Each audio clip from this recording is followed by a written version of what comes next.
So, Brian, do you remember when we used to be a Star Wars podcast? I remember, yeah, it was not so long ago. I remember you said, "Hey Brian, do you want to come be on my Star Wars podcast?" I said yes, and we talked a lot about Star Wars. But we still talk about Star Wars. We just made it all the way through our travel logs for KOTOR 2. Yeah, and we we still talk a lot about Knights of the Old Republic and Star Wars, but with Inspired Galaxy episodes, we just like to take a little break from the galaxy far, far away and talk about other things that we like. Like we're still probably gonna talk about like Revan and like the Skywalker crew, like inevitably because it's probably just gonna happen. But today we're gonna be talking about Puss in Boots. That's right. Yeah, today we were talking about Puss in Boots, and yeah, I really like the Inspired Galaxy, episodes that we do because we've talked about different books, we've talked about different movies and stories, and it's just a way to stretch our legs a little bit and go out and enjoy some other kinds of media, and yeah, just really kind of talk about stories that we like, and hopefully you like them too. So make sure you let us know if you have a story or movie or book you want us to dive into. Let us know. We'll take a look. Yeah. So today, in honor of Puss in Boots: The Last Wish, I am drinking the official mocktail, which is leche or milk. Mm-hmm. So, yeah, there you go. There you go. I'm having a black coffee. So no con leche for me, but it is in a Revan mug, so that's pretty good. So we're tying it all back together here as we get into Puss in Boots: The Last Wish, and yeah, I know you had seen this pretty close to the time that it came out, and you were pretty high on it, but I hadn't watched it yet, but I needed to for my Oscar watch. I go through every year and try to watch all of the Oscar-nominated films, and Puss in Boots: The Last Wish is nominated for Best Animated Feature Film, so I had to watch it anyway. You really liked it, so I said, well, why don't I watch it, and we'll talk about it.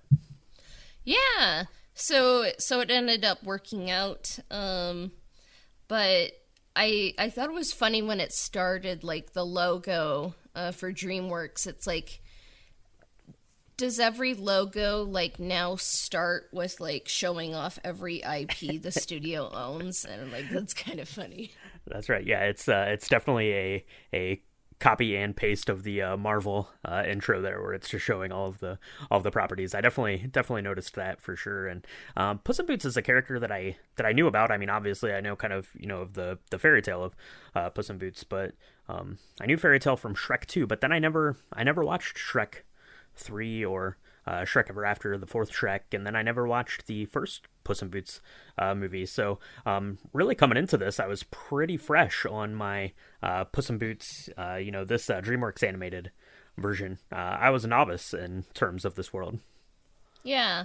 I think Puss in Boots, The Last Wish does work well as like a standalone movie. You don't need to have watched the Shrek franchise or the first Puss in Boots to understand what's going on, but this movie actually inspired me to watch the original Puss in Boots that came out like in 2011 and Shrek Forever After, and I'm kind of like, what if Shrek 5 comes out, like I'm actually like sort of excited for it. So yeah, it seemed like they definitely opened that door.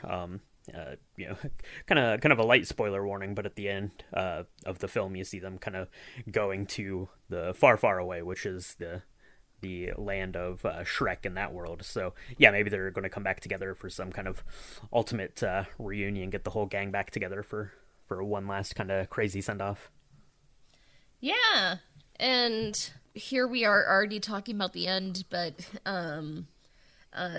at the beginning of The Last Wish, it kind of starts with Puss in Boots, just kind of like living the legend, and singing like, who is your favorite fearless hero, and eventually the sleeping giant of Del Mar ends up waking up. So Puss in Boots has to fight him, and right away you kind of see that the animation style is a bit different than the previous Shreks or the previous Puss in Boots. It's kind of more like um, Spider-Man into the Spider-Verse. What did you think about like the animation style? Yeah, definitely.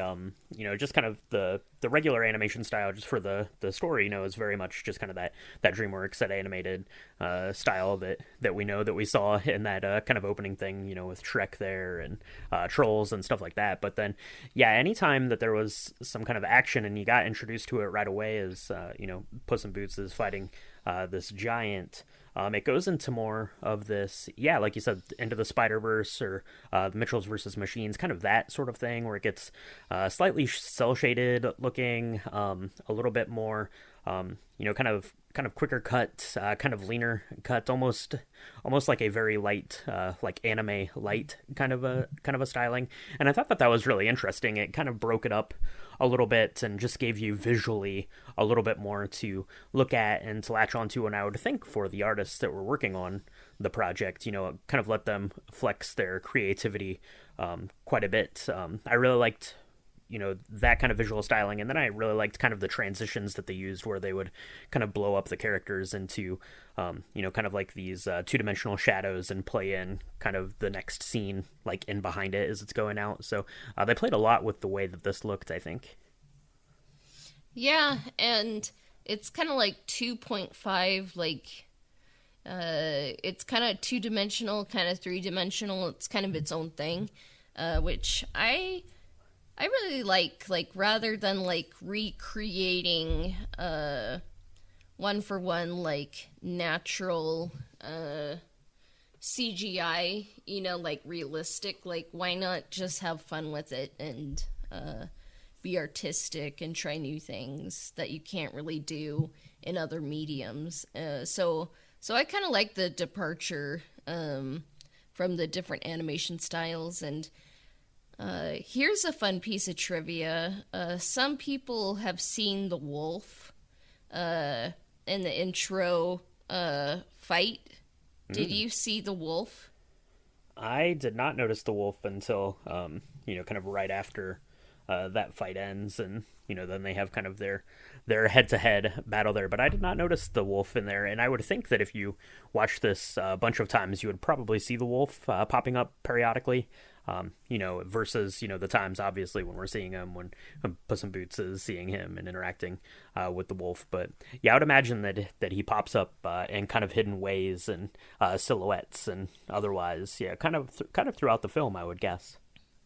Yeah, I didn't see him, even though I've seen it twice, but some people have like screenshot it and been like, here he is. So at the end of the fight with the giant, Puss in Boots is about to sing another song, but the bell falls on top of him and he dies, and he wakes up at the doctor's office. And we learned that as he's counting his lives, he lost his first life in a bullfight. Well, not a bullfight, but like the running of the bulls. He was run over, and then he was gambling with some dogs, and that was the end of his second life. And then the third was he was drunk on milk. It must have been St. Patty's Day. He was really into it, fell off a tower.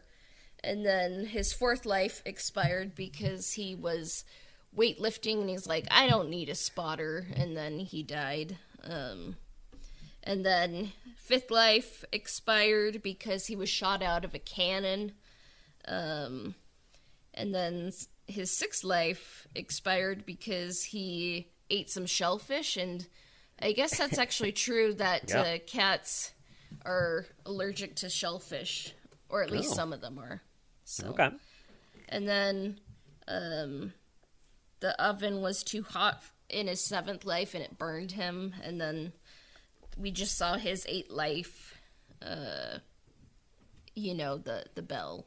So the doctor kind of spells it out like, you're on your last life. And like at first he's kind of like,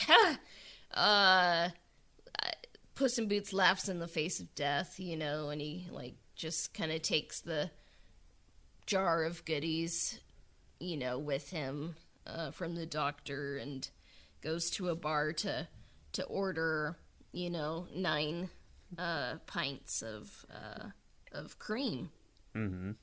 Yeah, that's right. I like the bartender says that he keeps the heavy stuff in the back in reference to the cream, which I thought was pretty funny. But yeah, I really like kind of this Nine Lives section because it's comedic. It was pretty funny, but I liked how they kind of interpreted the Puss in Boots like death into like the number as they're sliding through these title screen kind of things. I like that. I thought that was a pretty clever way to do it and kind of funny, and that really sort of sets us up for, I guess, kind of the main theme of the story, right? Is Puss in Boots is facing up against the wolf, against death, and kind of looking back at his legacy and how he wants to be remembered and things. So it's kind of this crisis that Puss in Boots is going throughout this film. Yeah, and at first he's not scared. He's like, like Puss in Boots laughs in the face of death. I'm never scared. I'm a legend. But then the wolf comes and he's kind of like, I want you to sign on this wanted poster on dead, and he's like, I'm coming for you. And you kind of see like how Puss in Boots gets scared, like the hairs on his arms are raised and he starts to breathe heavily, and quickly. And he is like, he decides to run away through a toilet, which I couldn't have done. Like, if I were Puss in Boots there, I would have just died, because I'm like, no, I'm not going through a toilet. Like, yeah, that would have been the end for sure. Yeah. So then after that, Puss in Boots is scared. He just wants to hide just to, like, survive, to avoid death. So he goes to Mama Luna's cat rescue. And he buries his old life as Puss in Boots, with, like, a P-shaped grave marker. I was going to say cross, but I'm like, it's not a cross because it's a P, Yep. So he is renamed Pickles. He has mittens, and rewatching it, I realized, I'm like, oh, I think that's supposed to, like, point to the rhyme, Three Little Kittens, about their mittens and stuff. And I was like, oh, that's kind of funny. So yeah, there's a lot of really fun interpretations of other kind of fairy tales and things within the story. And yeah, there's definitely some of that. I really like the symbolism of, Puss in Boots burying his suit and boots and sword out in the garden, kind of like he's burying the past, so to speak. And as he is adapting now to his new life of leisure, he's let his beard kind of grow out. He's getting into the cat food and into the litter box. But he does meet a new potential friend and ally, and probably the best part of Puss in Boots: The Last Wish, that is Perito, voiced by Harvey Guillen. So that's pretty fun, and this section is pretty fun. yeah, Perito is pretending to be a dog. Or, no, he is a dog pretending to be a cat. He kind of has, like, a little mask and a fake cat tail. And at first, like, Puss in Boots is like, yeah, I don't want to talk to you. But Perito doesn't really catch the hint and, like, just keeps talking to him. But speaking of an interpretation of another fairy tale, Goldilocks and the Three Bears crime family find Mama Luna's, and they are looking for Puss, and Daddy Bear kind of goes too soft with Mama Luna, and Mama Bear goes too hard, and then Goldilocks is like, that's not just right, and it's like, Baby Bear, sniff out Puss in Boots, so Puss in Boots leave with Perito to find the last wish, and Puss in Boots doesn't have a sword, but he gets a stick sword from Perito, and the Wishing Star map is being delivered to Jack Horner's, I guess, what's the proper word? Like, factory headquarters? I don't Uh, know. yeah, it's the worldwide headquarters of Jack Horner's pie shop, I guess, that his family had, I guess. Yeah, and Jack Horner is from the nursery rhyme, not like a fairy tale, like "What a Good Boy Am I," and he has a great haircut. I'm like, I want to dye my hair like lavender and like get those bangs and like cut my hair that straight.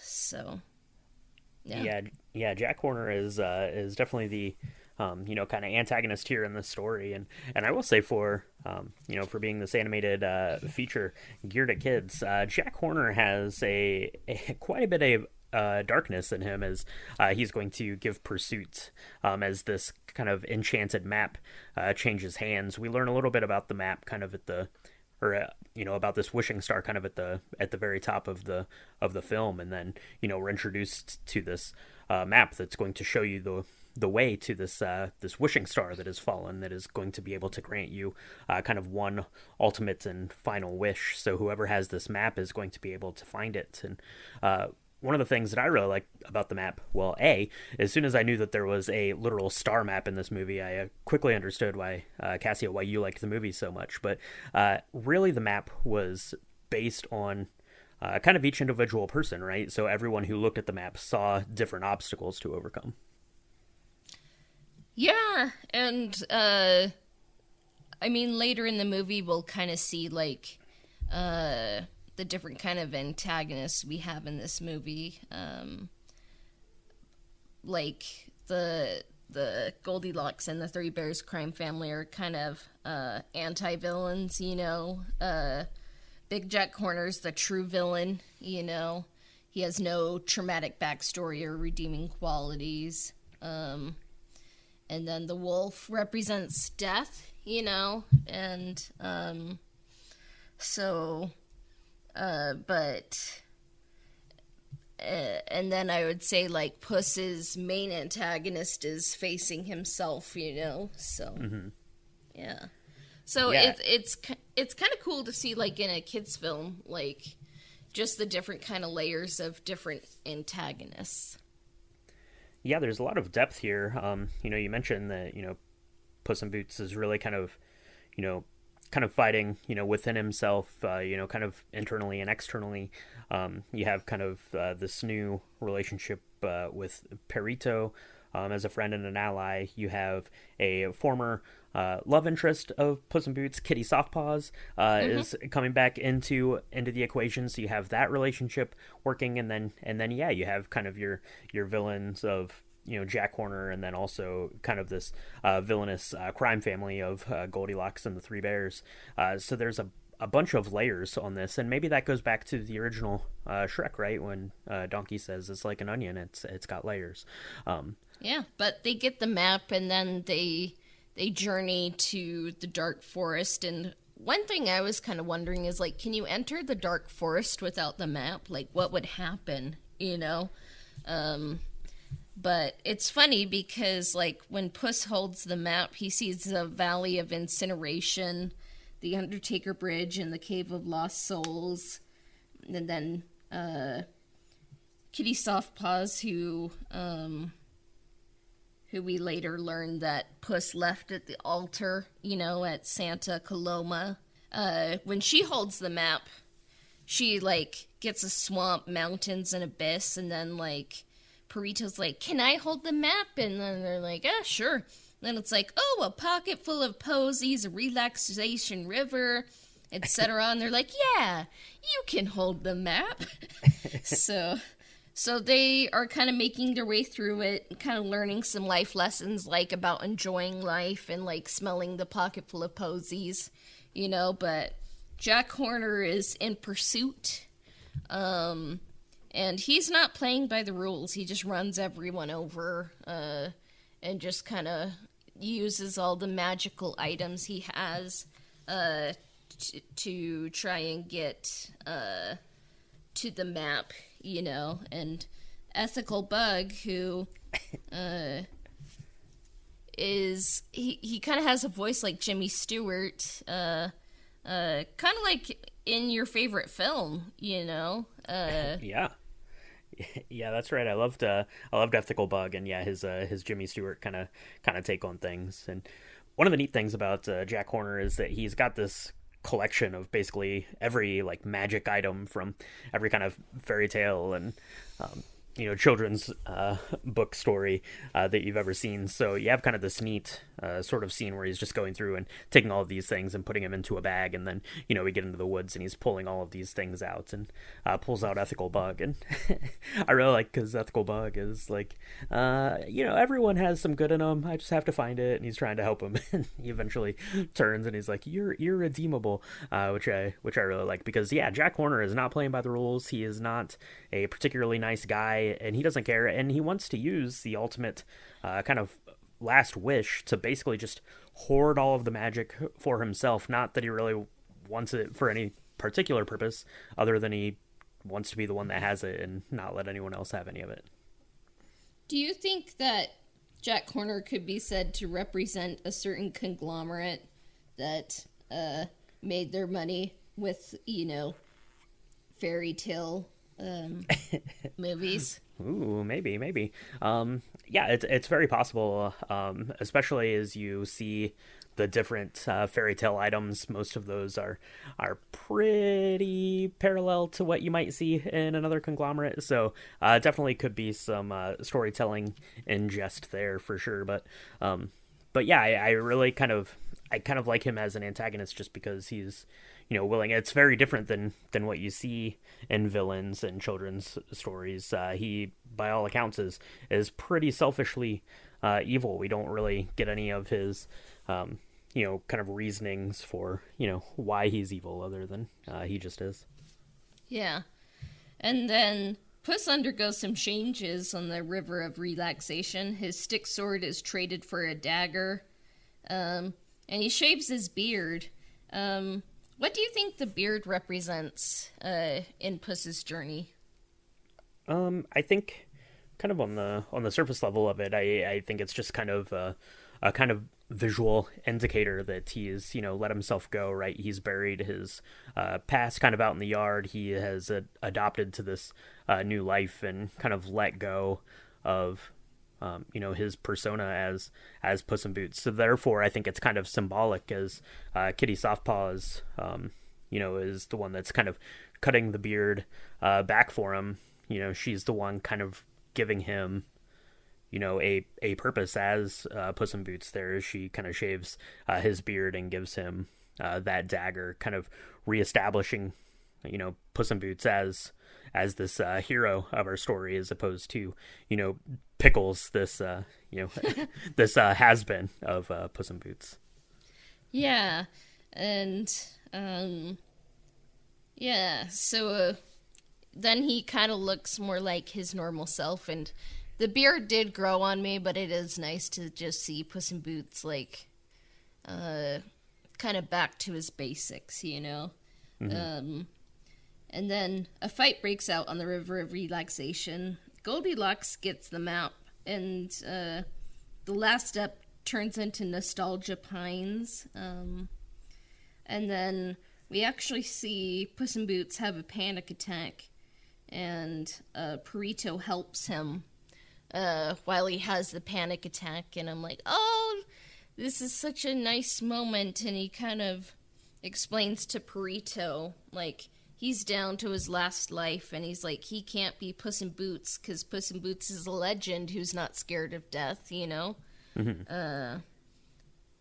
I really liked that as he's there, and Perito kind of lays his little chin on Puss in Boots there, and calms him down, because earlier in the film when they very first met, Perito was trying to get Puss in Boots to rub his belly, because Perito's ultimate goal, what he wanted to do with his life, was to be a calming comfort dog, and so he's able to kind of fulfill his biggest wish kind of right there in that moment, right? He's able to provide that aid and security and safety to someone, and gets Puss in Boots to calm down, who seemed like he was having a pretty bad panic attack. Maybe he was going to lose life number 9 right there, but Perito is able to come in and get him to calm down. And then Kitty Softpaws is there to kind of overhear the conversation. So it really kind of changes the dynamic of these three, kind of in this after this kind of confrontation. Yeah, and eventually there's some snafus with the map to the wishing star. We kind of learn more about Goldie's background in Nostalgia Pines, but Puss and Kitty team up and are able to get it, and then for a moment, like, everything floats, and then they dance and grab the map together, and then it turns into the Mountain of Misery, and then the Cave of Lost Souls. And some people interpret Puss's 8 expired lives as the 8 deadly sins.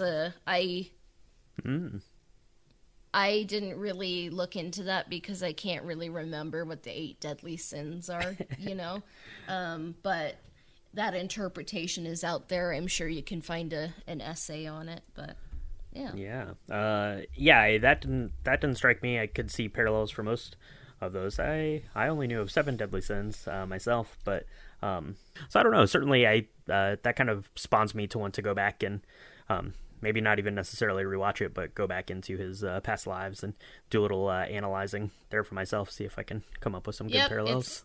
It's 7 deadly sins. I was inaccurate, so that's funny. But yeah, it's really funny because Perito gets trapped by the bear crime family, and they're like, they'll come back for him. And Perito, like, swears a lot, and it's all bleeped out. It's kind of funny. But Perito tells Goldilocks, like, you won the orphan lottery, like, and it kind of gets her thinking, like, maybe I don't need the wish for a real family. Like, maybe the real family I have is this family of bears, But we finally make it to the wishing star. Puss in Boots is there first, and Kitty is mad because just as she was kind of starting to finally trust Puss again, after Santa Coloma, here he is, and he's like, death is after me, and she thinks he's being dramatic, but Goldilocks and the 3 bears get there, and Jack Horner and a random Mook. I should probably know the Mook's name, but she's not really given a name. Jack Horner doesn't call her by name, and she dies, and he's like, I don't even care. So it's like, oh, that's sad.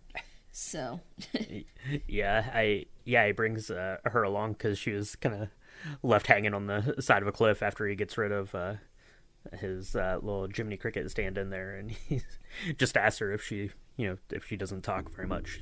She says no, so she gets to go along with him.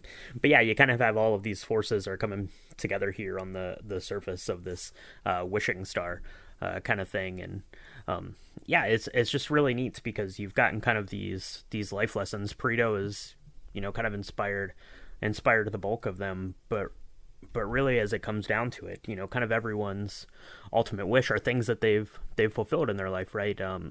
Puss in Boots is kind of able to look into the face of fear. I'd mentioned, Perito is able to kind of fulfill his want and desire as being, kind of a therapy dog there.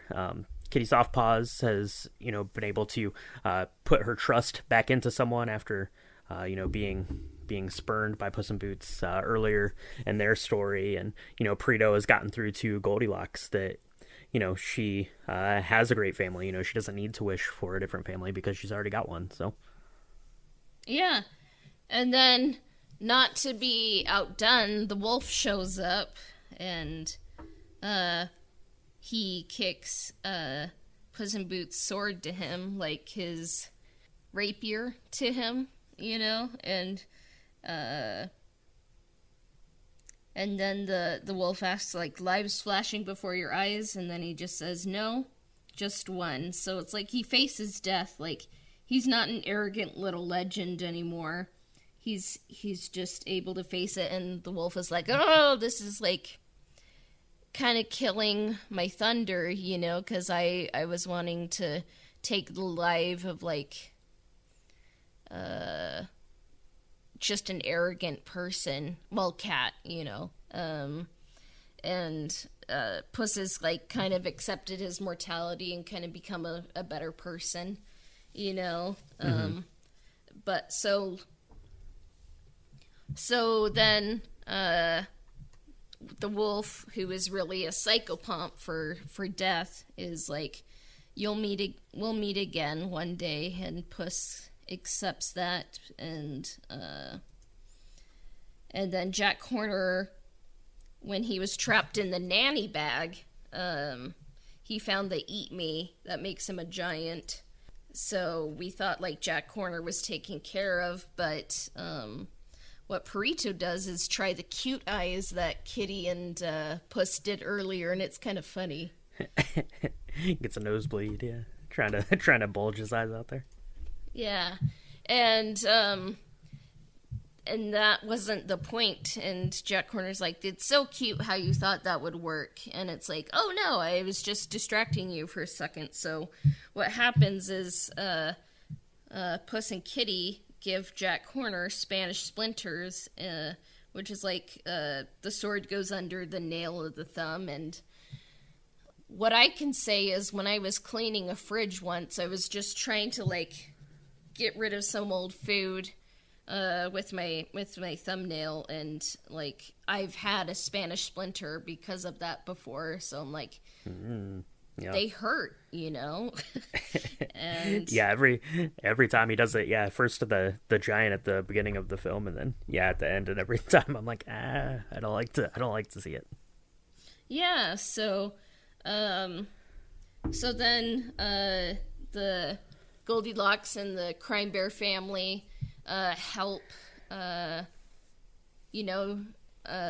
Ethical Bug and Team Friendship destroy the map, so Jack Horner can't get the wish. And it's kind of funny because as like Jack Horner is like dying, he's like, "What did I do to deserve this? I mean, what specifically?" And it's just kind of funny. And he does the opposite of the Terminator 2, like how Terminator dies with a thumbs up.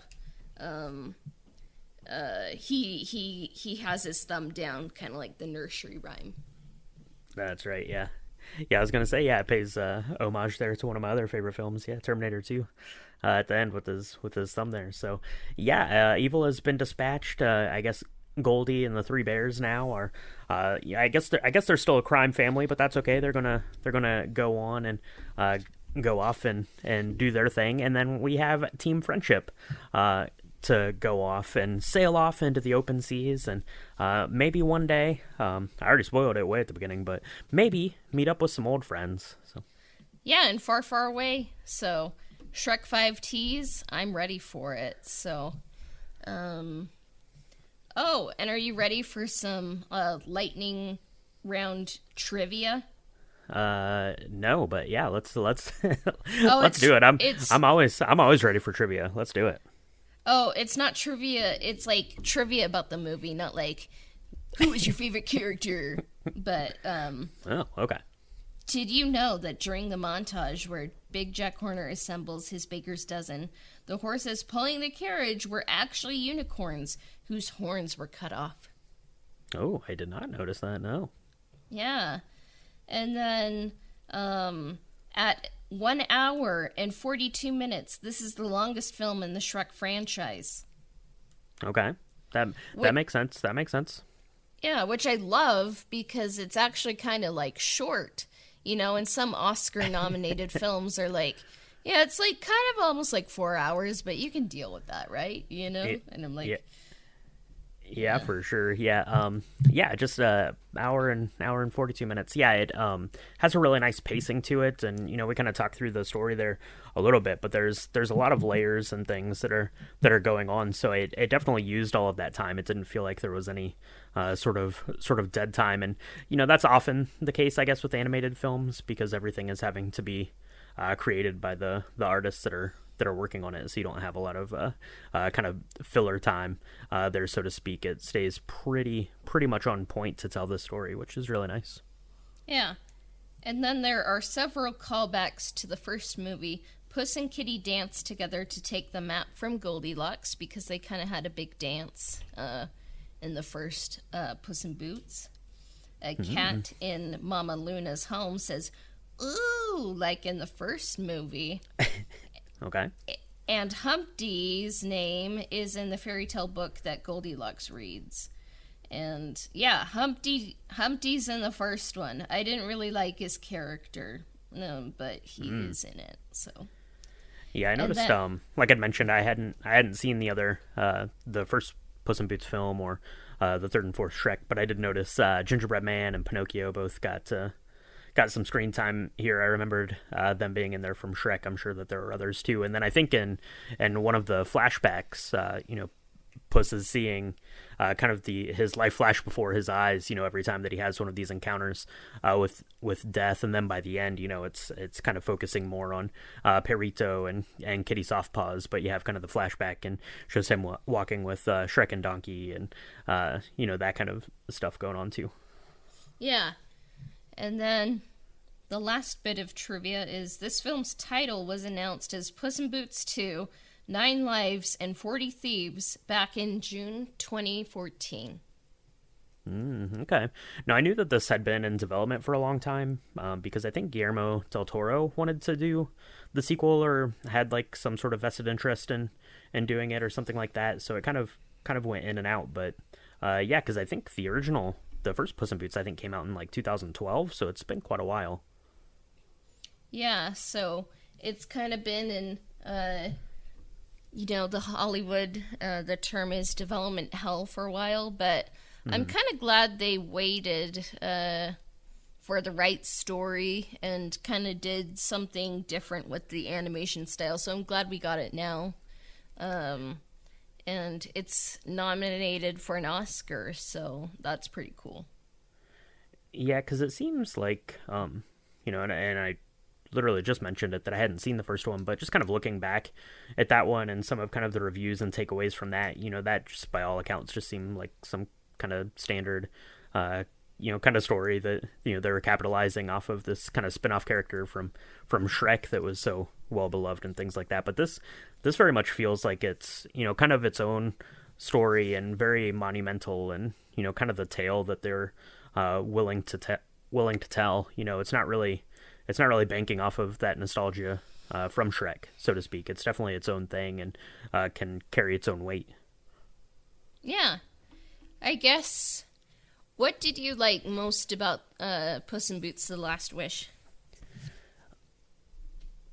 For me, I really like just kind of the tone and kind of the telling of this tale as you're seeing this hero kind of start to age, not necessarily by getting old, but being a cat, you're running up against the end of the 9 lives, and you're getting to this point of what do you want to be remembered for? Do you want to sacrifice your friendships and relationships to go back and experience all of that glory again, or are you satisfied to be happy in the life that you live? And that's one of the themes from one of my favorite films of the year, Everything Everywhere All at Once. Has kind of a similar theme, so I really like that this tackled pretty mature themes, and in the way that a lot of these animated films are starting to do now. They're really kind of bleeding over from just being things that children are going to watch, but things that people of all ages are going to get a lot out of. So yeah, I really liked that aspect of it, just kind of telling the story of this hero who's just kind of at the kind of at this crossroads of their life, and what decisions do you make, and how much does that fame resonate with you, and how much does being happy and content resonate with you, and what choices are you going to make to go down either sides of that road. Yeah, and I really like that message, like coming to terms with mortality and being a better person, kind of opening your heart to other people. And I also just really loved Perito, and Yeah. just was really funny and touching, and was he's going to be a good therapy dog. So That's right. Yeah, even in a movie about cats, dogs are still the best. Lil Prito. Sorry for all the dog fans out there. And also, Olivia Colman voices Mama Bear. So how can it not be great? Olivia Colman only does things that are amazing. So yeah, and it's just funny because she was in the one kind of being too hard on Mama Luna, and it's like, if you don't tell us, we will use your innards for like. I'm trying to remember the line, but I'm like, wow, okay. But that's right. Yeah, it got pretty dark there with the three bears for sure. yeah, and then she can also do touching, and like, it's like, if you want this wish, Goldie, we'll help you. And I was like, oh. So yeah, Olivia Colman is always a win. So yeah. That's right for sure. But yeah, it was a really good movie. I'm glad I got to watch it. And like I said, I knew that you were really high on it, and Cassius was interested to see it just from that standpoint, and happy to see that it's getting some love here come Oscar time. So we'll have to see how that does here in just about a month when the Oscars happen, if it's going to be able to win the prize or not. But regardless of whether it does, it's definitely a worthwhile film, whether you're into animated films or not. It looks great, the voice acting is great, and the message of the story is really good. Yeah, so all in all, we highly recommend it, and may the force be with you.